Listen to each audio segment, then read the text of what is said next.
ಪ್ರೀತಿಯ ವೀಕ್ಷಕರಿಗೆ ಶಂಕರಾನಂದ ಟಿವಿಗೆ ಸ್ವಾಗತ ಸುಸ್ವಾಗತ. ಇವತ್ತಿನ ವಿಡಿಯೋನಲ್ಲಿ ಜುಲೈ ತಿಂಗಳ ಮಾಸ ಭವಿಷ್ಯ ಹೇಗಿದೆ ಅನ್ನುವಂತಹ ಮಾಹಿತಿಯನ್ನು ತಿಳ್ಕೊಳ್ಳೋಣ. ಜುಲೈ ತಿಂಗಳಲ್ಲಿ ಬರ್ತಕ್ಕಂತಹ ವಿಶೇಷವಾದ ದಿನಗಳು ಯಾವ್ದು, ನೀವು ಯಾವ ಪೂಜೆ ಪುನಸ್ಕಾರಗಳನ್ನ ಈ ತಿಂಗಳು ಮಾಡಿಕೊಳ್ಳೋದ್ರಿಂದ ನಿಮಗೆ ಜೀವನದಲ್ಲಿ ಬಹಳ ಅಭಿವೃದ್ಧಿ ಉಂಟಾಗುತ್ತೆ ಮತ್ತು ಬದಲಾವಣೆಗಳನ್ನ ನೋಡೋದಕ್ಕೆ ಸಾಧ್ಯವಾಗುತ್ತೆ. ಜುಲೈನ ಸಂಪೂರ್ಣವಾದ ವಿಶೇಷತೆ ಮತ್ತು ಭವಿಷ್ಯವನ್ನ ತಿಳ್ಕೊಳ್ಳೋಣ. ಅದಕ್ಕಿಂತ ಮುಂಚಿತವಾಗಿ ಯಾರಾದರೂ ಶಂಕರಾನಂದ ಟಿವಿ ಯೂಟ್ಯೂಬ್ ವಾಹಿನಿಯನ್ನ ಸಬ್ಸ್ಕ್ರೈಬ್ ಮಾಡ್ಕೊಂಡಿಲ್ಲ ಅಂದ್ರೆ ಸಬ್ಸ್ಕ್ರೈಬ್ ಮಾಡ್ಕೊಳ್ಳಿ. ಪಕ್ಕದಲ್ಲೇ ಇರತಕ್ಕಂತಹ ಬೆಲ್ ಐಕಾನ್ ನ ಒತ್ತಿ. ಅದರಿಂದ ನೆಕ್ಸ್ಟ್ ಅಪ್ಲೋಡ್ ಆಗ್ತಕ್ಕಂತಹ ವಿಡಿಯೋಗಳು ನಿಮಗೆ ನೋಟಿಫಿಕೇಶನ್ ಮುಖಾಂತರ ಬಂದು ತಲುಪತ್ತೆ. ಇನ್ಸ್ಟಾಗ್ರಾಮ್ ಪೇಜ್ ಮತ್ತು ಫೇಸ್ಬುಕ್ ಪೇಜ್ ಅನ್ನ ಫಾಲೋ ಮಾಡೋದನ್ನ ಮರಿಬೇಡಿ. ಕಷ್ಟಪಟ್ಟು ಒಂದ್ ಸೈಟ್ ಅನ್ನ ಕೊಂಡ್ಕೊಂಡಿದ್ದಾಯ್ತು, ಈಗ ಆ ಜಾಗದಲ್ಲಿ ಮನೆ ಕಟ್ಟಿಸ್ಬೇಕು. ಪಾಯ ಯಾರ ಕಡೆಯಿಂದ ಹಾಕಿಸ್ಬೇಕು, ಬೇಕಾದ ಕಲ್ಲುಗಳಾಗಿರ್ಲಿ, ಕಬ್ಬಣ ಆಗಿರ್ಲಿ, ಮರಳು, ಜಲ್ಲಿಕಲ್ಲು, ಅದೇ ರೀತಿಯಾಗಿ ಮನೆಗೆ ಬೇಕಾಗಿರುವಂತಹ ಇಟ್ಟಿಗೆ, ಸಿಮೆಂಟು ಎಲ್ಲಿಂದನಪ್ಪ ತರಿಸ್ಬೇಕು, ಯಾರ ಕಡೆಯಿಂದ ಕೊಂಡ್ಕೊಳ್ಬೇಕು ಅಂತ ಯೋಚನೆ ಮಾಡ್ತಾ ಇದ್ದೀರಾ? ಇದರೆಲ್ಲದರ ಜೊತೆಗೆ ವಾಸ್ತು ಅನ್ನುವಂಥದ್ದು ಮನೆಗೆ ಬಹಳ ಮುಖ್ಯ. ಯಾರ ಕಡೆಯಿಂದ ನಾವು ವಾಸ್ತುವನ್ನು ತೋರಿಸ್ಬೇಕು ಅಂತಾನು ಯೋಚನೆ ಮಾಡ್ತಾ ಇದ್ದೀರಲ್ವಾ? ನೀವು ಯೋಚನೆ ಮಾಡೋದೇ ಬೇಡ. ಪಾಯ ಹಾಕೋದ್ರಿಂದ ಹಿಡಿದು ಮನೆಗೆ ಯಾವ ರೀತಿಯಾಗಿ ವಾಸ್ತು ಇರಬೇಕು ಅಂತ, ಜೊತೆಗೆ ಆ ಮನೆಗೆ ತಕ್ಕ ಹಾಗೆ ಯಾವ ಬಣ್ಣವನ್ನ ಹಾಕಬೇಕು, ನೆಲಕ್ಕೆ ಯಾವ ಕಲ್ಲು ಹಾಕಬೇಕು, ಗೋಡೆಗೆ ಯಾವ ಬಣ್ಣ ಬಳಿಬೇಕು, ಯಾವ ಕಬ್ಬಣ ಉಪಯೋಗಿಸಬೇಕು ಅಂತೆಲ್ಲ ವಿಶೇಷವಾದ ಮಾಹಿತಿಗಳನ್ನ ಪಾಯದಿಂದ ಹಿಡಿದು ಗೃಹ ಪ್ರವೇಶದವರೆಗೂ ನಿಮಗೆ ಬೇಕಾದಂತಹ ಎಲ್ಲಾ ಸವಲತ್ತುಗಳನ್ನ ಒಂದೇ ಸೂರಿನಡಿ ಕೊಡ್ತಾ ಇದ್ದಾರೆ. ಅತ್ಯಂತ ಕಡಿಮೆ ದರದಲ್ಲಿ ಉನ್ನತ ಗುಣಮಟ್ಟ ಇರತಕ್ಕಂತಹ ವಸ್ತುಗಳನ್ನ ಉಪಯೋಗಿಸಿ ನಿಮಗೆ ಅಂತಾನೆ ಮನೆಯನ್ನ ಕನ್ಸ್ಟ್ರಕ್ಷನ್ ಮಾಡಿಕೊಡ್ತಾ ಇದ್ದಾರೆ. ನಮ್ಮ ರಾಜಾಜಿನಗರದಲ್ಲಿರುವಂತಹ KMI ಕನ್ಸ್ಟ್ರಕ್ಷನ್ಸ್ ನವರು ನಿಮಗೆ ಏನಾದ್ರೂ ಮನೆ ಕಟ್ತಾ ಇದ್ದೀನಿ, ಎಲ್ಲಾ ರೀತಿಯಾದ ಗೊಂದಲಗಳಿದೆ ಅಂದ್ರೆ ಫಸ್ಟ್ ಇಲ್ಲಿರುವಂತಹ ಫೋನ್ ನಂಬರ್ಗೆ ಫೋನ್ ಮಾಡಿ ಎಲ್ಲಾ ಮಾಹಿತಿಗಳನ್ನ ನೀವು ಕುಲಂಕುಷವಾಗಿ ತಿಳ್ಕೊಂಡು ನಿಮಗೆ ಬೇಕಾದಂತಹ ಮನೆಯನ್ನ ನಿಮ್ಮ ಕೈಗೆಟಕುವ ದರದಲ್ಲಿ ಇವರೇ ಕಟ್ಟಿಕೊಡ್ತಾರೆ. ಎಲ್ಲಾ ವಿಚಾರಗಳನ್ನ ತಿಳ್ಕೊಂಡು ಮುಂದುವರಿರಿ. ಶುಭವಾಗ್ಲಿ. ಕನ್ಸ್ಟ್ರಕ್ಷನ್ಗೆ ಸಂಬಂಧಪಟ್ಟಂತಹ ಸಂಪೂರ್ಣ ಮಾಹಿತಿ ಬೇಕಾದ್ರೆ ಇಲ್ಲಿರುವಂತಹ ಫೋನ್ ನಂಬರ್ಗೆ ಫೋನ್ ಮಾಡಿ. ಶುಭವಾಗ್ಲಿ. ನೋಡಿ, ಈ ಜುಲೈನ ತಿಂಗಳು ಅಂತ ಹೇಳ್ತಾ ಇದ್ದ ಹಾಗೆಯೇ ನಿಮಗೆ ತುಂಬಾ ಅತ್ಯಂತ ಸಮೀಪವಾಗತಕ್ಕಂತಹ ತಿಂಗಳು. ಕಾರಣ ಏನಪ್ಪಾ ಅಂತ ಹೇಳಿದ್ರೆ, ಈ ತಿಂಗಳಲ್ಲಿ ಬಹಳ ಪ್ರಮುಖವಾಗಿ ತುಂಬಾ ವಿಶೇಷವಾದಂತಹ ದಿನಗಳನ್ನ ನಾವು ನೋಡೋದಕ್ಕೆ ಸಾಧ್ಯವಾಗ್ತಾ ಇದೆ. ಏನಪ್ಪಾ ತುಂಬಾ ಪ್ರಮುಖವಾಗಿರ್ತಕ್ಕಂತಹ ದಿನಗಳನ್ನ ನಮ್ಗೆ ನೋಡೋದಕ್ಕೆ ಸಾಧ್ಯವಾಗ್ತಾ ಇದೆ ಅಂತ ಹೇಳಿದ್ರೆ, ನೋಡಿ, ಜುಲೈ 3ನೇ ತಾರೀಕು 7ನೇ ತಿಂಗಳು 2026ಕ್ಕೆ ಮೊದಲನೇದಾಗಿ ಸಂಕಷ್ಟಹರ ಚತುರ್ಥಿ. ಅದಾದ ನಂತರದಲ್ಲಿ 10ನೇ ತಾರೀಕು 7ನೇ ತಿಂಗಳು 2026ಕ್ಕೆ ಬುಧ ಜಯಂತಿ. 11ನೇ ತಾರೀಕು 7ನೇ ತಿಂಗಳು 2026 ಶನಿವಾರದ ದಿವಸ ಆರ್ಯಮಾನ ವೈಷ್ಣವೈಕಾದಶಿ ಇರುವಂಥದ್ದು. ಮತ್ತು 13ನೇ ತಾರೀಕು 7ನೇ ತಿಂಗಳು 2026 ಮಾಸ ಶಿವರಾತ್ರಿ ಇದೆ. ಮತ್ತು 14ನೇ ತಾರೀಕು 7ನೇ ತಿಂಗಳು 2026ಕ್ಕೆ ಮಣ್ಣೆತ್ತಿನ ಅಮಾವಾಸ್ಯೆ ಇರ್ತಕ್ಕಂಥದ್ದು. ಇನ್ನು 15ನೇ ತಾರೀಕು ನಿಮಗೆ ಚಂದ್ರ ದರ್ಶನವಾಗ್ತದೆ. ಇನ್ನು 17ನೇ ತಾರೀಕಿನಿಂದ ವಿಶೇಷವಾಗಿ ಉತ್ತರಾಯಣದ ಪುಣ್ಯಕಾಲವು ಮುಗಿದು ದಕ್ಷಿಣಾಯನದ ಪುಣ್ಯಕಾಲ ಶುರುವಾಗ್ತಕ್ಕಂಥ ದಿವಸ. ಅಲ್ಲಿಂದ ತಮಸ್ಸು ಅಂದ್ರೆ ಕತ್ತಲೆಯು ಜಾಸ್ತಿ ಆಗ್ತಾ ಹೋಗುತ್ತೆ, ಬೆಳಕಿನ ಅವಧಿಯು ಕಡಿಮೆ ಆಗ್ತಾ ಬರುತ್ತೆ. ಇನ್ನು ದಕ್ಷಿಣಾಯನದ ಪುಣ್ಯಕಾಲ, ಅದ್ರ ಜೊತೆಗೆ ಅವತ್ತು ಆಷಾಢದ ಶುಕ್ರವಾರ ಬೇರೆ ಇರೋದ್ರಿಂದ ನಿಮಗೆ ಆಡಿ ಶುಕ್ರವಾರದ ಪೂಜೆ, ಮಹಾಲಕ್ಷ್ಮಿ ಪೂಜೆ ಶುರುವಾಗ್ತಕ್ಕಂತಹ ಮೊದಲನೇ ದಿವಸ. ಇನ್ನು 24ನೇ ತಾರೀಕಿಗೆ ಆಡಿ ಶುಕ್ರವಾರದ 2ನೇ ಲಕ್ಷ್ಮಿ ಪೂಜೆ ಇರ್ತಕ್ಕಂತಹದ್ದು. ಅದೇ ರೀತಿಯಾಗಿ 29ನೇ ತಾರೀಕು 7ನೇ ತಿಂಗಳು 2026ಕ್ಕೆ ವಿಶೇಷವಾಗಿ ಗುರುಪೌರ್ಣಮಿ ಇರ್ತಕ್ಕಂತಹದ್ದು. ನೋಡಿ, ಗುರುಪೌರ್ಣಮಿ ಅಂತ ಹೇಳ್ತಾ ಇದ್ದ ಹಾಗೆ ಗುರುಗಳನ್ನ, ವ್ಯಾಸರನ್ನ ಆರಾಧನೆ ಮಾಡ್ಬೇಕಾಗಿರ್ತಕ್ಕಂಥ ದಿವಸ. ಆದ್ರೆ ಇವತ್ತು ಬೇರೆ ಬೇರೆ ರೀತಿಯಾಗಿ ಅದೆಲ್ಲ ಕನ್ವರ್ಟ್ ಆಗೋಗ್ಬಿಟ್ಟಿದೆ. ಕಂಡದ್ದನ್ನೆಲ್ಲ ಮಾಡುವಂತಹದ್ದಾಗೋಗಿದೆ. ಖಂಡಿತವಾಗಿಯೂ ಯಾರು ಆ ರೀತಿಯಾಗಿ ಮಾಡಕ್ ಹೋಗ್ಬೇಡಿ. ಗುರುಪೌರ್ಣಮಿ ವ್ಯಾಸರಾಯರಿಗೋಸ್ಕರವೇ ಇರ್ತಕ್ಕಂಥದ್ದು, ವೇದವ್ಯಾಸರ ಉಪಾಸನೆಗಂತಲೇ ಇರ್ತಕ್ಕಂಥದ್ದು. ಅವರ ವಿಶೇಷ ಜ್ಞಾನ ಚಿಂತನೆಗಳನ್ನ ಮಾಡ್ತಕ್ಕಂಥದ್ದು. ಹಾಗಂತ ಹೇಳಿ ನಿಮ್ಮ ಗುರುಗಳನ್ನು ಚಿಂತನೆ ಮಾಡಬೇಡಿ ಅನ್ನೋದು ನಮ್ಮ ಅಭಿಪ್ರಾಯವಲ್ಲ. ಆದ್ರೆ ದಿನ ಬದಲಾವಣೆ ಮಾಡಕ್ ಹೋಗ್ಬೇಡಿ. ಈಗ ನಿಮ್ಮ ಹುಟ್ಟುಹಬ್ಬದ ದಿವಸ ನಿಮ್ಗೆ ಇಷ್ಟವಾದಂತವ್ರ ಹುಟ್ಟುಹಬ್ಬ ಅಂತ ಹೇಳಿ ನಾವು ಆಚರಣೆ ಮಾಡ್ಲಿಕ್ಕೆ ಆಗಲ್ಲ ಅಲ್ವಾ? ನಿಮ್ ಹುಟ್ಟುಹಬ್ಬನೇ. ಅದೇ ರೀತಿಯಾಗಿ ಇನ್ನೊಬ್ರು ಹುಟ್ಟುಹಬ್ಬನೇ. ಇಲ್ಲ, ನಾನು ಬೇರೆ ಅಲ್ಲ, ಅವ್ರು ಬೇರೆ ಅಲ್ಲ, ಅವ್ರು ನಮಗೆ ಜೀವ. ಸಾಧ್ಯ 1000 ಆದರೂ ಸಹ ಸತ್ಯ ಪರಮಾರ್ಥ ಬೇರೆಯೇ ಇರುತ್ತೆ. ಅವತ್ತಿನ ದಿವಸ ಆರಾಧನೆ ಮಗೆ ಒಳಪಡಿಸಬೇಕಾಗಿದ್ದಂತಹದ್ದು ವ್ಯಾಸರನ್ನೇ ಹೊರತು ಬೇರೆಯವರನ್ನಲ್ಲ. ಅರ್ಥ ಮಾಡ್ಕೊಳ್ಳಿ. ಇದಿಷ್ಟು ಈ ತಿಂಗಳ ಒಂದು ವಿಶೇಷವಾದಂತಹ ದಿನ ವಿಶೇಷತೆಗಳು ಅಂತ ಗಮನಿಸಬಹುದು. ಅದೇ ರೀತಿಯಾಗಿ ಗ್ರಹಗಳ ಬದಲಾವಣೆಯನ್ನ ನೋಡೋದಾಯ್ತು ಅಂತ ಹೇಳಿದ್ರೆ 4ನೇ ತಾರೀಕು 7ನೇ ತಿಂಗಳು 2026ಕ್ಕೆ ಸಿಂಹರಾಶಿಗೆ ಶುಕ್ರ ಪ್ರವೇಶ ಮಾಡ್ತಾನೆ. ಅದೇ ರೀತಿಯಾಗಿ 7ನೇ ತಾರೀಕು 7ನೇ ತಿಂಗಳು 2026ಕ್ಕೆ ಮಿಥುನ ರಾಶಿಗೆ ಒಂದು ವಕ್ರೀಗತನಾಗಿರ್ತಕ್ಕಂತಹ ಬುಧನ ಪ್ರವೇಶವಾಗ್ತದೆ. ಅದೇ ರೀತಿಯಾಗಿ 17ನೇ ತಾರೀಕು 7ನೇ ತಿಂಗಳು 2026ಕ್ಕೆ ಕಟಕ ರಾಶಿಗೆ ರವಿ ಪ್ರವೇಶವಾಗುತ್ತೆ. ಇದಿಷ್ಟು ಗ್ರಹಗಳ ಸಂಚಾರದ ವಿಶೇಷವಾಗಿರ್ತಕ್ಕಂತಹ ದಿನಾಂಕಗಳು. ಇದರ ಆಧಾರದ ಮೇಲೆ ನಿಮ್ಮ ಈ ಒಂದು ಮಾಸ ಭವಿಷ್ಯ ಹೇಗಿರುತ್ತೆ ಅನ್ನುವಂತಹ ಒಂದು ಸಣ್ಣ ಇಣುಕು ನೋಟ ಇದಾಗಿರುತ್ತೆ. ಇದು ನಿಮ್ಮ ದಶಾಭುಕ್ತಿಯನ್ನ ಒಳಗೊಂಡಿರೋದಿಲ್ಲ. ಹಾಗಾಗಿ ನಿಮ್ಮ ಜಾತಕದಲ್ಲಿ ಯಾವ ರೀತಿಯಾದಂತಹ ದಶ ನಡೀತಿದೆ, ಭುಕ್ತಿ ನಡೀತಿದೆ ಅನ್ನೋದನ್ನ ತಿಳ್ಕೊಳ್ಬೇಕು. ಜಾತಕದ ಸಮಯ ಹೇಗಿದೆ, ನಿಮ್ಮ ಜೀವನದ ಬಹುಭಾಗದ ಸಮಯ ನಿಮ್ಮ ಜಾತಕದ ಮೇಲೆ ಆಧಾರವಾಗಿರುತ್ತೆ. ಹಾಗಾಗಿ ಜಾತಕದಲ್ಲಿ ಯಾವ ಸಮಯ ನಡೀತಿದೆ ಅಂತ ಗೊತ್ತಾಗ್ಬೇಕು ಅಂದ್ರೆ ನಿಮ್ ಜನ್ಮ ಜಾತಕವನ್ನ ಒಮ್ಮೆ ವಿಶ್ಲೇಷಣೆ ಮಾಡಿಸ್ಬೇಕಾಗತ್ತೆ. ಕಾರಣ ಏನಂದ್ರೆ ಗೋಚಾರದ ಫಲ ಜೀವನಕ್ಕೆ 20 ಭಾಗದಷ್ಟು ನಿಮಗೆ ಒಂದು ಒಳ್ಳೇದು ಅಥವಾ ಕೆಡಕನ್ನ ಕೊಡೋದಾಯ್ತು ಅಂತ ಹೇಳಿದ್ರೆ ಇನ್ನು 80 ಭಾಗ ಒಳ್ಳೇದು ಅಥವಾ ಕೆಡಕನ್ನ ಕೊಡೋದು ನಿಮ್ಮ ಜನ್ಮ ಜಾತಕ. ಹಾಗಾಗಿ ನಿಮ್ಮ ಜನ್ಮ ಜಾತಕ ಏನಿದೆ ಅನ್ನೋದನ್ನ ಮೊದಲನೇದಾಗಿ ಪರಿಶೀಲನೆ ಮಾಡಿಸ್ಕೊಳ್ಬೇಕಾಗತ್ತೆ. ಅದರ ಆಧಾರದಲ್ಲಿ ಗೋಚಾರದ ಫಲಗಳನ್ನು ಸಹ ನಾವು ಮಿಶ್ರಣ ಮಾಡ್ಕೊಳ್ಬೇಕಾಗತ್ತೆ. ಇನ್ನು ವಿಶೇಷವಾಗಿ ಈ ತಿಂಗಳ ಇನ್ನೊಂದು ದೊಡ್ಡ ಮಟ್ಟದ ಪರಿವರ್ತನೆ ಇರತಕ್ಕಂತಹ ದಿನ ಅಂತಂದ್ರೆ ಇಡೀ ಪ್ರಪಂಚದಲ್ಲೇ ಮೊಟ್ಟ ಮೊದಲನೆಯ ಬಾರಿಗೆ ನಿಮಗೆ ಕಂಡು ಕೇಳರಿಯದಂತಹ ವಿಚಾರವೊಂದು ಇದೇ ತಿಂಗಳು ಭಗವತ್ ಪ್ರೇರಣೆಯಿಂದ ನಮ್ಮ ಮುಖಾಂತರವಾಗಿ ನಡೀತಾ ಇದೆ. ಬಹಳ ವಿಶಿಷ್ಟ ಮತ್ತು ವಿಶೇಷವಾಗಿರ್ತಕ್ಕಂತಹ ದಿನ. ಈ ಮಾಸ ಭವಿಷ್ಯದ ವಿಶೇಷತೆ ಹೇಳಬೇಕಾದ್ರೆ ಆ ದಿನಾಂಕವನ್ನ ಹೇಳಿರ್ಲಿಲ್ಲ. ಕಾರಣ ಏನಪ್ಪಾ ಅಂತ ಹೇಳಿದ್ರೆ ಆ ವಿಶೇಷವಾಗಿರ್ತಕ್ಕಂತಹ 12ನೇ ತಾರೀಕು 7ನೇ ತಿಂಗಳು 2026 ಆ ಭಾನುವಾರದ ಪ್ರದೋಷದ ಕಾಲ ನಿಮ್ಮ ಬದುಕನ್ನೇ ಬದಲಾವಣೆ ಮಾಡಿಕೊಳ್ಳೋದಕ್ಕೆ ಬಹಳ ದೊಡ್ಡ ಮಟ್ಟಕ್ಕೆ ಸಹಾಯ ಮಾಡ್ತಕ್ಕಂತಹ ದಿವಸ. ಎಲ್ಲೂ ಸಹ ಈ ನಿಮಗೆ ಇತಿಹಾಸದಲ್ಲೇ ಇಲ್ಲದೆ ಇರತಕ್ಕಂತಹ ಒಂದು ಹೊಸ ಇತಿಹಾಸ ಸೃಷ್ಟಿ ಆಗತಕ್ಕಂತಹ ದಿವಸ ಅಂತಾನೆ ಹೇಳಬಹುದು. ಏನು ಎತ್ತ ಅನ್ನೋದನ್ನ ವಿಡಿಯೋನಲ್ಲಿ ಮುಂದೆ ನಾವು ಹೇಳ್ತಾ ಹೋಗ್ತೇವೆ. ಈಗ ಮಾಸ ಭವಿಷ್ಯದ ಕಡೆಗೆ ಗಮನವನ್ನ ಹರಿಸೋಣ. ಇನ್ನು ವೃಷಭ ರಾಶಿನಲ್ಲಿ ಹುಟ್ಟಿರ್ತಕ್ಕಂಥವ್ರಿಗೆ ಈ ಒಂದು ವಿಶೇಷವಾಗಿ ಜುಲೈನ ತಿಂಗಳಲ್ಲಿ ಯಾವ ರೀತಿಯಾಗಿರ್ತಕ್ಕಂತಹ ಫಲಿತಗಳಿದೆ ಅನ್ನೋದನ್ನ ನೋಡೋದಾಯ್ತು ಅಂತ ಹೇಳಿದ್ರೆ ಇಷ್ಟು ದಿವಸ ಸ್ವಲ್ಪ ಚೆನ್ನಾಗಿದ್ದಂತಹ ನಿಮ್ಮ ಹಣೆ ಬರಹ ಈ ಒಂದು ತಿಂಗಳಲ್ಲಿ ಯಾಕೋ ಒಂದ್ ಸ್ವಲ್ಪ ಮಟ್ಟಕ್ಕೆ ಕುಗ್ಗುವ ಹಾಗೆ ಕಾಣಿಸ್ತದೆ. ಕಾರಣ ನಿಮ್ಮ ರಾಶ್ಯಾಧಿಪತಿಯಾಗಿರತಕ್ಕಂತಹ ಶುಕ್ರನು ಚತುರ್ಥದಲ್ಲಿ ಕೇತುವಿನೊಟ್ಟಿಗೆ ಮತ್ತು ರಾಹು ದೃಷ್ಟಿಗೆ ಒಳಪಡ್ತಕ್ಕಂತಹದ್ದು. ಮತ್ತು ಈಗಾಗ್ಲೇ ನಿಮಗೆ ಶನಿ ದೃಷ್ಟಿ ಬಂದು ರಾಶಿ ಮೇಲೆ ಇದೆ. ಅದೇನಂತಹ ದೊಡ್ಡ ಸಮಸ್ಯೆಯನ್ನೇನು ಕೊಡ್ಲಾರದು. ಗುರುಬಲ ಕಳ್ಕೊಂಡಿದ್ದೀರಿ. ಈಗಾಗ್ಲೇ ಗುರುಮಹಾಯಾಗದ ಮುಖಾಂತರವಾಗಿ ಹಲವಾರು ಜನರು ಗುರು ರಕ್ಷಾ ಕವಚವನ್ನು ಉಪಯೋಗಿಸ್ತಾ ಇದ್ದೀರಾ. ಅವರೆಲ್ಲರಿಗೂ ಸಹ ಒಳ್ಳೇದಾಗ್ಲಿ. ಏನೇನು ಅನಾನುಕೂಲಗಳು ಉಂಟಾಗಬಹುದಪ್ಪ ಅನ್ನೋದನ್ನ ಮೊದಲು ನೋಡಿ, ಆ ನಂತರ ಅನುಕೂಲಗಳೇನಿದ್ದಾವೆ ಅನ್ನೋದನ್ನ ನಾವು ಗಮನಿಸೋಣ. ನೋಡಿ, ನಿಮ್ಗೆ ರಾಶಿಯಲ್ಲೇ ಕುಜನ ಒಂದು ಸ್ಥಾನ ಸ್ಥಿತವಾಗಿರೋದ್ರಿಂದ ವ್ಯಯಾಧಿಪತಿ ಮತ್ತು ನಿಮ್ಮ ಜಾತಕದ ಸಪ್ತಮಾಧಿಪತಿಯು ವಿಶೇಷವಾಗಿ ಲಗ್ನಕ್ಕೆ ಬಂದಿರತಕ್ಕಂಥದ್ದು.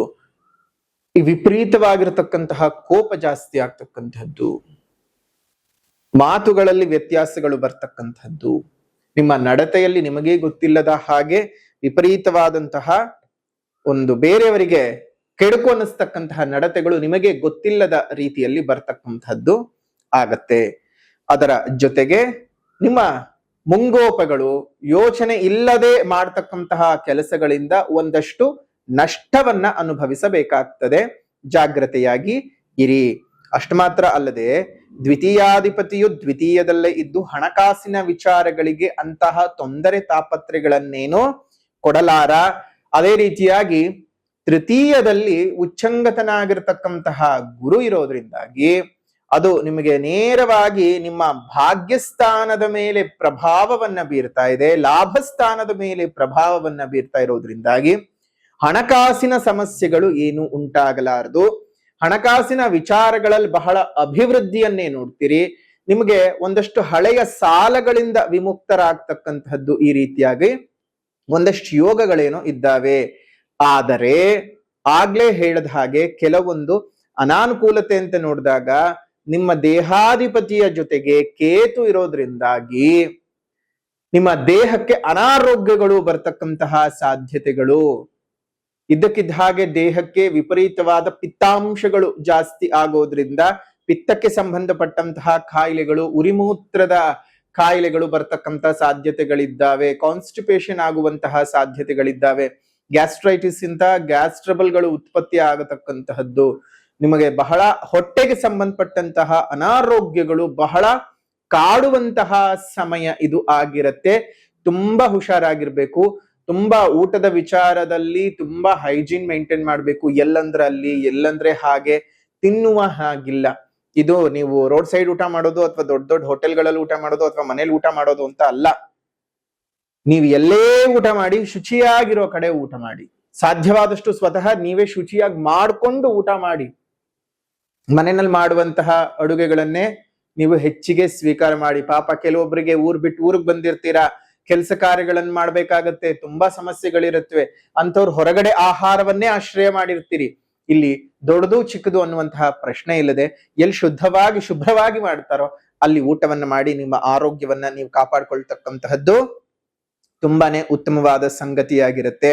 ಅದೇ ರೀತಿಯಾಗಿ ನಿಮಗೆ ಕರ್ಮಸ್ಥಾನದಲ್ಲಿ ರಾಹುವಿನ ಸಂಚಾರ ಆಗ್ತಾ ಇರೋದ್ರಿಂದಾಗಿ, ಈ ಒಂದು ರಾಹುವಿನ ಸಂಚಾರ ಕರ್ಮಸ್ಥಾನದಲ್ಲಿ ಆಗ್ತಾ ಇರೋದ್ರಿಂದಾಗಿ ಕೆಲಸದಲ್ಲಿ ಎಲ್ಲೋ ಒಂದು ಕಡೆ ನಿಮ್ಮನ್ನ ಕಡೆಗಣಿಸ್ತಕ್ಕಂಥದ್ದು. ನೀವು ಕಷ್ಟಪಟ್ಟು ಕೆಲಸ ಮಾಡಿದರೂ ಸಹ ನಿಮಗೆ ಆ ಒಂದು ಕೆಲಸವನ್ನ ಗುರುತಿಸದೇ ಹೋಗುವಂತಹ ಸಾಧ್ಯತೆಗಳು ಇರಬಹುದು. ಒಂದ್ ಸ್ವಲ್ಪ ಜಾಗೃತಿಯಾಗಿ ಇರಿ.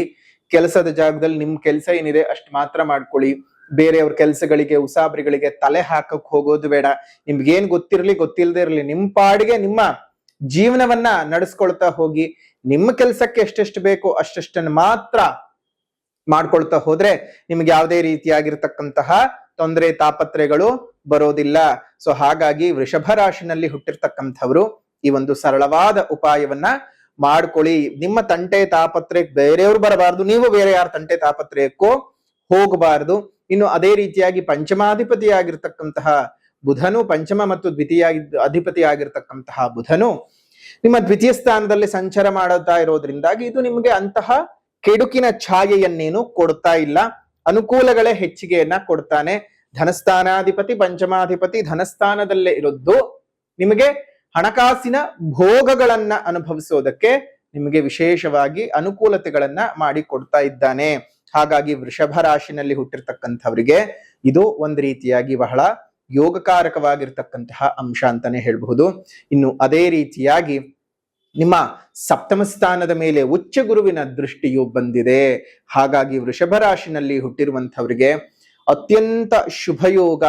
ನಿಮ್ಮ ಜೀವನದಲ್ಲಿ ಮಂಗಳಕರವಾದ ವಾತಾವರಣ ನಡೆಯುತ್ತೆ, ಮಂಗಳಕರವಾದ ಶುಭ ಘಟನೆಗಳು ನಡೆಯುತ್ತೆ, ಶುಭ ಕಾರ್ಯಗಳು ನಿಮ್ಮ ಜೀವನದಲ್ಲಿ ನಡೆಯುವಂತಹ ವಿಶೇಷವಾದ ಅಂಶಗಳನ್ನ ಈ ಜುಲೈನ ತಿಂಗಳು ಒಳಗೊಂಡಿರುತ್ತೆ.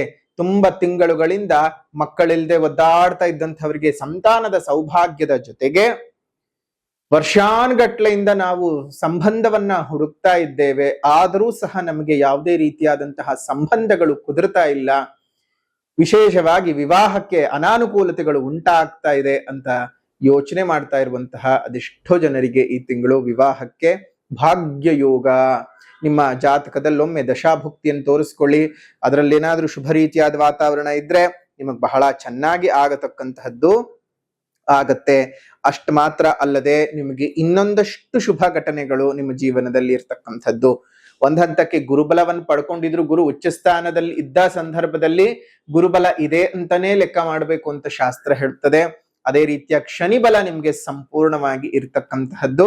ಶನಿ 11ನೇ ಮನೆಯಲ್ಲಿ ಏಕಾದಶದಲ್ಲಿ ಕುಳಿತು ಬಹಳ ಒಳ್ಳೆ ರೀತಿಯಾಗಿ ನಿಮ್ಗೆ ಯೋಗಗಳನ್ನ ಕೊಡ್ತಾ ಇದ್ದಾನೆ. ಆದ್ರೆ ಶನಿ ದೃಷ್ಟಿಯು ನಿಮ್ಮ ರಾಶಿ ಮೇಲೆ ಬಂದಿದೆ. ಹಾಗಾಗಿ ಶನಿ ಶಾಂತಿಯನ್ನ ಮಾಡ್ಕೊಳ್ಳೋದು ಮರಿಬೇಡಿ. ಈ ಒಂದು ಜುಲೈನ ತಿಂಗಳಲ್ಲಿ ಮಾಡ್ತಾ ಇರ್ತಕ್ಕಂತಹ ಒಂದು ಶನಿ ಮಹಾಯಾಗದಲ್ಲೂ ಬಂದು ಪಾಲ್ಗೊಂಡು ಆ ಒಂದು ವಿಶೇಷವಾದ ದಿನ ನಡೀತಕ್ಕಂತಹ ಅತ್ಯದ್ಭುತವಾದಂತಹ ಘಟನೆಗೆ ನೀವು ಸಹ ಸಾಕ್ಷಿಯಾಗಿ ಶನಿ ಮಹಾಯಾಗದ ಜೊತೆಗೆ ನಡೀತಕ್ಕಂತಹ ಆ ಒಂದು ಅತ್ಯದ್ಭುತವಾದಂತಹ ಘಟನೆನಾದ್ರೂ ಏನಪ್ಪಾ ಅಂತ ಹೇಳಿದ್ರೆ, ಹಾಗಾಗಿಯೇ ಇಡೀ ಪ್ರಪಂಚದಲ್ಲೇ ಎಲ್ಲೂ ಇಲ್ಲದಂತಹ ಮತ್ತು ಶನಿಗೆ ಯಾರಾದರೂ ಭಯಪಡಿಸಿದ್ದಾರೆ ಅಂತಂದ್ರೆ ಅದು ಹನುಮದೇವರು ಮಾತ್ರ. ಹಾಗಾಗಿಯೇ ಏಕಶಿಲೆಯಲ್ಲಿ ನಾವು ವಿಶೇಷವಾಗಿ ಶನಿ ಮತ್ತು ಹನುಮಂತನನ್ನ ಕೆತ್ತಿ ಮುಂಭಾಗದಲ್ಲಿ ಅಭಯ ವರಪ್ರದಾಯಕನಾಗಿರತಕ್ಕಂತಹ ಹನುಮಂತನನ್ನ ದಕ್ಷಿಣಕ್ಕೆ ಅಭಿಮುಖವಾಗಿ ಪ್ರತಿಷ್ಠೆಯನ್ನ ಮಾಡಿ, ಹಿಂಭಾಗದ ಉತ್ತರದಲ್ಲಿ ಕನ್ನಡಿಯ ಮುಖಾಂತರವಾಗಿ ಶನಿ ದರ್ಶನವನ್ನ ಮಾಡಿಸ್ತೇವೆ. ಆ ಮಾಡಿಸೋದ್ರಿಂದಾಗಿ ನಿಮಗೆ ಶನಿಯ ನೇರ ದೃಷ್ಟಿಯ ಪ್ರಭಾವ ಆಗೋದಿಲ್ಲ. ಜೊತೆಗೆ ಯಾವುದೇ ಕಾರಣಕ್ಕೂ ಶನಿ ಯಾರ ಮಾತಿಗಾದ್ರೂ ಬಗ್ಗುತ್ತಾನೆ ಅಂತ ಹೇಳಿದ್ರೆ ಅದು ಹನುಮಂತನ ಮಾತಿಗೆ ಮಾತ್ರವೇ ಬಗ್ಗುತಕ್ಕಂತಹದ್ದು, ಹನುಮಂತನಿಗೆ ಮಾತ್ರ ಹೆದರತಕ್ಕಂಥದ್ದು. ಜೊತೆಗೆ ಹನುಮಂತನಿಗೆ ವಾಕ್ಯ ಕೊಟ್ಟಿದ್ದಾನೆ, ನಿನ್ನ ಭಕ್ತರಿಗೆ ನಾನು ಪೀಡನೆ ಮಾಡೋದಿಲ್ಲ ಅಂತ ಹೇಳಿ. ಹಾಗಾಗಿ ಹನುಮಂತ ಸಮೇತವಾಗಿರತಕ್ಕಂತಹ ನಮ್ಮ ಈ ವಿಶೇಷವಾದಂತಹ ಶನಿಮೂರ್ತಿಯನ್ನ ನಾವು ಮೇ 31ನೇ ತಾರೀಕಿನ ಗುರು ಮಹಾಯಾಗದಂದು ಲೋಕದಲ್ಲಿ ನಿಮಗೆ ತೋರಿಸಿದ್ದೇವೆ. ಬಂದಂತಹ ಯಾಗಕ್ಕೆ ಬಂದಂತಹವರೆಲ್ಲ ಆ ಮೂರ್ತಿಯನ್ನ ನೋಡಿ ಬಹಳ ಸಂತೋಷ ಪಟ್ಟಿದ್ದಾರೆ. ಆ ಒಂದು ಮೂರ್ತಿಯ ಪ್ರತಿಷ್ಠಾಪನೆಯ ಕಾರ್ಯ 12ನೇ ತಾರೀಕು 7ನೇ ತಿಂಗಳು 2026 ನಡೆಯುತ್ತೆ. ಅಂದ್ರೆ ಜುಲೈ ತಿಂಗಳ 12ನೇ ತಾರೀಕಿನಿಂದ ನಡೆಯುತ್ತೆ. ಸ್ವತಃ ನಿಮ್ಮ ಕೈಯಾರೆಯೇ ಸ್ವಾಮಿಗೆ ಎಳ್ಳೆಣ್ಣೆಯ ಅಭಿಷೇಕವನ್ನ ಮಾಡತಕ್ಕಂತಹ ಅವಕಾಶವನ್ನು ಸಹ ನಾವು ಕೊಡ್ತಾ ಇದ್ದೇವೆ. ಮೂಲ ಪ್ರತಿಷ್ಠಾಪನಾ ಮೂರ್ತಿಗೆ ಪ್ರಪಂಚದಲ್ಲಿ ಎಲ್ಲೂ ಸಹ ನಿಮಗೆ ನಿಮ್ಮ ಕೈಯಾರೆಯೇ ಅಭಿಷೇಕವನ್ನ ಮಾಡ್ತಕ್ಕಂತಹ ಎಳ್ಳೆಣ್ಣೆಯ ಅಭಿಷೇಕವನ್ನ ಮಾಡ್ತಕ್ಕಂತಹ ಒಂದು ವಿಶೇಷವಾದಂತಹ ಪದ್ಧತಿ ಎಲ್ಲೂ ಇಲ್ಲ. ಹಾಗಾದ್ರೆ ಕೇಳಬಹುದು, ಶನಿಶಿಂಗಣಾಪುರದಲ್ಲಿ ಮಾಡ್ತೀವಲ್ಲ ಗುರುಗಳೇ ಅಂತ. ಶನಿಶಿಂಗಣಾಪುರದಲ್ಲಿ ಮೂಲ ಉದ್ಭವ ಮೂರ್ತಿಯೇ ಹೊರತು ಪ್ರತಿಷ್ಠಾಪನಾ ಮೂರ್ತಿ ಅಲ್ಲ. ನಿಮ್ಗೆಲ್ಲೇ ಪ್ರತಿಷ್ಠಾಪನೆ ಮಾಡಿದ್ರು ಸಹ ಒಂದು ಮೂಲದಿಂದ ಹೊರಗಡೆಯೇ ನಿಮ್ಮನ್ನ ಇಟ್ಟಿರ್ತಾರೆಯೇ ಹೊರತು ಮೂರ್ತಿಯನ್ನ ಮುಟ್ಟೋಕ್ ಅವಕಾಶ ಕೊಡೋದಿಲ್ಲ. ಆದರೆ ನಮ್ಮ ಒಂದು ಮಠದಲ್ಲಿ ಸ್ಥಾಪನೆ ಆಗ್ತಾ ಇರತಕ್ಕಂತಹ ಈ ಒಂದು ವಿಶೇಷವಾದ ಮೂರ್ತಿಯನ್ನ ಸ್ವತಃ ನಿಮ್ಮ ಕೈಯಾರೆ ಸ್ಪರ್ಶಿಸಿ ಸ್ಪರ್ಶ ದರ್ಶನವನ್ನ ತೆಗೆದುಕೊಂಡು ಅದಾದ ನಂತರ ನೀವೇ ನಿಮ್ಮ ಕೈಯಾರೆ ಎಳ್ಳೆಣ್ಣೆಯ ಅಭಿಷೇಕವನ್ನ ಮಾಡೋದಕ್ಕೆ ಅವಕಾಶವನ್ನ ಕೊಡಲಾಗತ್ತೆ. ಹಾಗಾಗಿ ಬರುವಂತಹ ಭಕ್ತಾದಿಗಳು ಈ ಒಂದು ವಿಶೇಷವಾದಂತಹ ಸದಾವಕಾಶವನ್ನು ಮಾಡ್ಕೋಬಹುದು. ಅವತ್ತು ಒಂದಿನ ಮಾತ್ರ ಸ್ಪರ್ಶ ದರ್ಶನ ಅಲ್ಲ, ಸದಾ ಕಾಲ ಆ ಆಲಯ ಎಲ್ಲಿಯವರೆಗೂ ಸೂರ್ಯ ಚಂದ್ರ ಇರುವವರೆಗೂ ಎಲ್ಲಿಯವರೆಗೂ ಇರ್ತದೋ ಅಲ್ಲಿಯವರೆಗೂ ಸಹ ನಾವು ಇರಲಿ ಇಲ್ಲದೆ ಇರಲಿ ಬರುವಂತಹ ಪ್ರತಿ ಭಕ್ತರಿಗೂ ಸಹ ಸ್ಪರ್ಶ ದರ್ಶನ ನಿಮ್ಮ ಕೈಯಾರೆ ಸ್ವತಃ ಅವಧಿಯ ಒಂದು ಸಮಯ ನೋಡಿಕೊಂಡು ಎಳ್ಳೆಣ್ಣೆಯ ಅಭಿಷೇಕವನ್ನ ನೀವು ಮಾಡುವಂತಹ ಅವಕಾಶವನ್ನ ಕೊಡ್ತೇವೆ. ಹಾಗಾಗಿ ಈ ದೇವಸ್ಥಾನದ ನಿರ್ಮಾಣ ಕಾರ್ಯ ಸಹ ನಡೀತಾ ಇದೆ. ಅದಕ್ಕೆ ಭಕ್ತರು, ನಮ್ಮ ಶಂಕರಾನಂದ ಟಿವಿಯ ಅನುಯಾಯಿಗಳು, ಸಬ್ಸ್ಕ್ರೈಬರ್ಸ್ ಯಾರ್ಯಾರಿದ್ದೀರಿ, ನಿಮ್ಮ ತನು ಮನ ಧನವನ್ನ ವಿಶೇಷವಾಗಿ ಅರ್ಪಣೆ ಮಾಡಿ. ಯಾರಾದ್ರೂ ಹಣಕಾಸಿನ ಸಹಾಯ ಮಾಡಬೇಕು ಅಂತ ಅಂದ್ಕೊಂಡಿರ್ತಕ್ಕಂಥವ್ರು ಇಲ್ಲೇ ಇರ್ತಕ್ಕಂತಹ ಒಂದು ಫೋನ್ ನಂಬರ್ಗೆ ನಿಮ್ಮ ಕೈಲಾದಷ್ಟು ಹಣದ ಸಹಾಯವನ್ನ ಮಾಡಿ ದೇವಸ್ಥಾನಕ್ಕೆ ಸಹಾಯ ಅಂತ ಹೇಳಿ ಒಂದು ಮೆಸೇಜ್ ಅನ್ನ ವಾಟ್ಸಪ್ ನಲ್ಲಿ ಹಾಕಿ. ಶುಭವಾಗ್ಲಿ. ಈ ಸದುಪಯೋಗವನ್ನ ತಾವೆಲ್ಲರೂ ಸಹ ಪಡ್ಕೋಬೇಕು. ನಿಮ್ಮೆಲ್ಲರಿಗೂ ಸಹ ಒಳ್ಳೇದ್ ಆಗ್ಲಿ ಅಂತ ಹೇಳ್ತಾ, ವಿಶೇಷವಾಗಿರತಕ್ಕಂತಹ ಹರತಲೆಯಲ್ಲಿ, ಮೈಸೂರು ಜಿಲ್ಲೆ ನಂಜನಗೂಡು ತಾಲೂಕು ಹರತಲೆ ಗ್ರಾಮದಲ್ಲಿ ವಿಶೇಷವಾಗಿ ದಕ್ಷಿಣ ಮುಖ ಹನುಮ ಸಮೇತ ಶನಿದೇವರ ಪ್ರತಿಷ್ಠಾಪನೆಯು ಜುಲೈ 12ನೇ ತಾರೀಕಿನಂದು ನಡೀತಾ ಇದೆ. ತಾವೆಲ್ಲರೂ ಸಹ ಬರಬಹುದು. ಅವತ್ತು ಶನಿ ಮಹಾಯಾಗವನ್ನು ಸಹ ಮಾಡ್ತಾ ಇದ್ದೇವೆ. ಶನಿ ಮಹಾಯಾಗದ ಮುಖಾಂತರವಾಗಿ ಪವಮಾನ ಹೋಮವನ್ನು ಮಾಡಿಸಿ ಹನುಮತ್ ಸಮೇತ ಶನಿದೇವರಿಗೆ ಉಪಾಸನೆಯನ್ನ ಮಾಡಿಸಿ, ಯಾರ್ಯಾರಿಗೆ ಶನಿ ಪೀಡನೆಯ ರಾಶಿಗಳಿದ್ದಾವಲ್ಲ ಆ ರಾಶಿಗಳವರು ವಿಶೇಷವಾಗಿ ಶನಿ ಮಹಾಯಾಗದಲ್ಲಿ ಪಾಲ್ಗೊಳ್ಳಿ. ಆ ಶನಿ ಮಹಾಯಾಗದಲ್ಲಿ ಪಾಲ್ಗೊಂಡು ಕೊಡತಕ್ಕಂತಹ ರಕ್ಷೆಯನ್ನ, ಕಪ್ಪನ್ನ ನೀವು ಪ್ರತಿನಿತ್ಯ ಹಣೆಗೆ ಹಚ್ಕೊಳ್ತಾ ಇರಬೇಕು. ಅದರಿಂದ ಬಹಳ ಅನುಕೂಲಗಳು ನಿಮ್ಗೆ ಉಂಟಾಗತ್ತೆ ಅಂತ ಹೇಳ್ತಾ, ಈ ಶನಿ ಮಹಾಯಾಗಕ್ಕೆ ಬಂದು ಪಾಲ್ಗೊಳ್ಬೇಕಂದ್ರೂ ಸಹ ಇಲ್ಲೇ ಇರ್ತಕ್ಕಂತಹ ಫೋನ್ ನಂಬರ್ಗೆ ಫೋನ್ ಮಾಡಿ. ಶುಭವಾಗ್ಲಿ, ಮಂಗಳವಾಗ್ಲಿ. ಇನ್ನು ಶನಿ ಮಹಾಯಾಗಕ್ಕೆ ಇರ್ತಕ್ಕಂತಹ ಶುಲ್ಕ 800 ರೂಪಾಯಿಗಳು. ಆ 800 ರೂಪಾಯಿಗಳಲ್ಲಿ ನಿಮಗೆ ಪೂಜೆ, ಸಂಕಲ್ಪಗಳು, ವಿಶೇಷವಾಗಿ ಮೃತ್ಯುಂಜಯ ಸಮೇತ ಪವಮಾನ ಹೋಮಗಳನ್ನೆಲ್ಲ ಮಾಡಿ ಆ ಒಂದು ನಿಮಗೆ ಶನಿಯ ವಿಶೇಷವಾಗಿರ್ತಕ್ಕಂಥದ್ದು ಹೋಮದ ರಕ್ಷೆಯ ಪ್ರಸಾದವನ್ನು ಕೊಡ್ತೀವಿ ಮತ್ತು ಕವಚವನ್ನ ಕೊಡ್ತೀವಿ. ಆ ವಿಶೇಷವಾದಂತಹ ರಕ್ಷೆ ಮತ್ತು ಕವಚವನ್ನ ನೀವು ರಕ್ಷೆಯನ್ನು ಹಣೆಗೆ ಹಚ್ಕೊಳ್ಬೇಕು, ಕವಚವನ್ನ ಕತ್ನಲ್ಲಾಗ್ಲಿ ಅಥವಾ ತೋಳ್ನಲ್ಲಾಗ್ಲಿ ಧರಿಸಬೇಕು. ಅದರಿಂದ ನಿಮ್ಗೆ ಶನಿಯ ವಿಶೇಷವಾದಂತಹ ಶ್ರೀರಕ್ಷೆಯು ಸಿಕ್ಕತ್ತೆ ಅಂತ ಹೇಳ್ತಾ, ಇಂತಹ ವಿಶೇಷ ಸಂದರ್ಭದಲ್ಲಿ ಸ್ವಾಮಿಗೆ ನಿಮ್ಮ ಕೈಯಾರೆ ಮಾಡ್ತಕ್ಕಂತಹ ಎಳ್ಳೆಣ್ಣೆಯ ಅಭಿಷೇಕ ನಿಮ್ಮ ಜೀವನದ ಪಥ ಬದಲಾವಣೆಗೆ ಒಂದು ದಾರಿಯಾಗ್ತದೆ. ಬಂಧು ಬಾಂಧವರು ಬಹಳ ಸಹಾಯ ಸಹಕಾರಗಳನ್ನ ಕೊಡತಕ್ಕಂತಹ ತಿಂಗಳಾಗಿರುತ್ತೆ. ನಿಮ್ಮ ಇಷ್ಟಾರ್ಥಗಳು ಸಿದ್ಧಿ ಮಾಡ್ಕೊಳ್ತೀರಿ. ಸಣ್ಣ ಪುಟ್ಟ ವ್ಯತ್ಯಾಸಗಳನ್ನ ಹೊರತುಪಡಿಸಿ ವಿಶೇಷವಾಗಿರ್ತಕ್ಕಂತಹ ಧನ ಪ್ರಾಪ್ತಿಯ ಯೋಗ ಸಹ ನಿಮಗೆ ಈ ಒಂದು ತಿಂಗಳಲ್ಲಿ ಇರ್ತಕ್ಕಂತಹದ್ದು. ಇನ್ನು ಉದ್ಯೋಗಿಗಳಿಗೆ ಆಗ್ಲೇ ಹೇಳಿದ ಹಾಗೆ ನಿಮ್ಮ ಉದ್ಯೋಗ ಸ್ಥಾನದಲ್ಲಿ, ಕರ್ಮಸ್ಥಾನದಲ್ಲಿ ರಾಹು ಇದ್ದಾನೆ. ಸ್ವಲ್ಪ ಕಿರಿಕಿರಿ ಉಂಟಾಗಬಹುದು. ಆದರೆ ಬೇರೆ ದೇಶಗಳಲ್ಲೇನಾದ್ರೂ ನೀವು ಕೆಲಸವನ್ನ ಹುಡುಕ್ತಾ ಇದ್ದೀರಿ ಅಥವಾ ಬೇರೆ ದೇಶಗಳಿಗೆ ಹೋಗ್ಬೇಕು ಕೆಲಸಕ್ಕಾಗ್ಲಿ ಅಥವಾ ಬೇರೆ ಇನ್ನೇನು ವಿದ್ಯೆಗಾಗ್ಲಿ ಹೋಗ್ಬೇಕು ಅಂತ ಅಂದ್ಕೊಂಡವ್ರಿಗೆ ಈ ಕಾಲ ಬಹಳ ಸಕಾಲ. ಅದರಲ್ಲೂ ಸರ್ಕಾರಿ ಉದ್ಯೋಗಿಗಳಿಗೆ ಪ್ರಮೋಷನ್ ಸಿಗ್ತಕ್ಕಂತಹದ್ದು, ಟ್ರಾನ್ಸ್ಫರ್ಗಳು ಶುಭ ರೀತಿನಲ್ಲಿ ಆಗ್ತಕ್ಕಂಥದ್ದು ಘಟನೆಗಳು ನಡೆಯುತ್ತೆ. ವರ್ತಕರಿಗೆ ಹೆಚ್ಚಿನ ಧನಲಾಭದ ಜೊತೆಗೆ ವ್ಯಾಪಾರದ ಅಭಿವೃದ್ಧಿ ಜಾಸ್ತಿ ಆಗತ್ತೆ.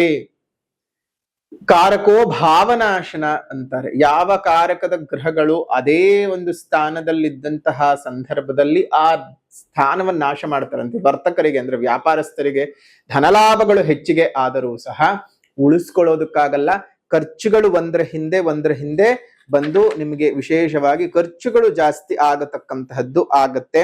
ಅದು ಎಲ್ಲರ ಜೀವನದಲ್ಲೂ ಇದ್ದದ್ದೇ, ಏನು ಮಾಡೋದಕ್ಕಾಗಲ್ಲ. ಇನ್ನು ನಿಜ ಜ್ಯೇಷ್ಠ ಮಾಸ ಮತ್ತು ಆಷಾಢ ಮಾಸದ ಸಮೀಕರಣವಾಗಿರ್ತಕ್ಕಂತಹ ಈ ಒಂದು ಸಂದರ್ಭದಲ್ಲಿ ದಕ್ಷಿಣಾಯನದ ಪುಣ್ಯಕಾಲ ಶುರುವಾದ ನಂತರದಲ್ಲಿ ಮನಸ್ಸಿನಲ್ಲಿ ಎಲ್ಲೋ ಒಂದ್ ಕಡೆ ಕಸಿವಿಸಿಯ ವಾತಾವರಣ ಶುರುವಾಗ್ತದೆ.